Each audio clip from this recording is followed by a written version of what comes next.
Vou fazer um pedido muito importante, porque isso tem acontecido com a minha pessoa. Quando vocês brigarem com o seu namorado ou seu marido, chama ele de vagabundo, não. Vagabundo é sacanagem. Falta de respeito. Falta de respeito. Ele chega em casa de manhã, mas, porra, chega com pão. Chega com Nescau e o caralho, queijinho, mortadelazinho. Não é isso, meu?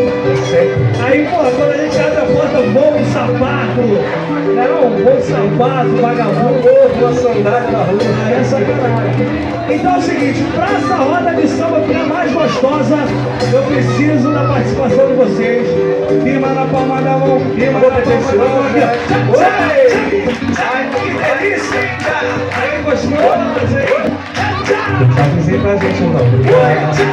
O tentador só ia machucar. Que gostoso! Já avisei que a gente tá mal. Se faz gostosa. Eu te falei que ia sufocar. Mas pela tua não me ouve falar. Não tem espaço pra você. Só quem tem um ar. Vamos lá, vamos lá.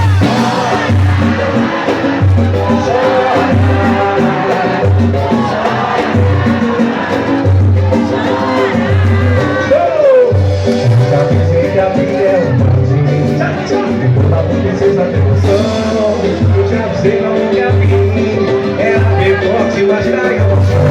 Eu falei que tava assim. Você ainda sabe quanto ruim. Você pensou, mas que eu não pensou. Vamos chorar! Vai, vagabundo! Vai, vai! Chora, vagabundo! Eu chorei! Chora, chora, chora! Eu não aguento ir dizer.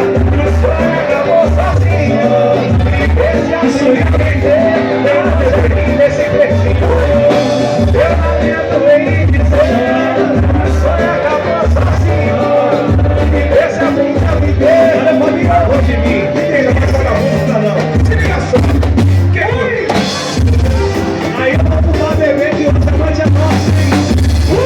Agora que eu não vou. Agora que eu não vou. Mulher modalidade. Mulher nem você quer me mandar.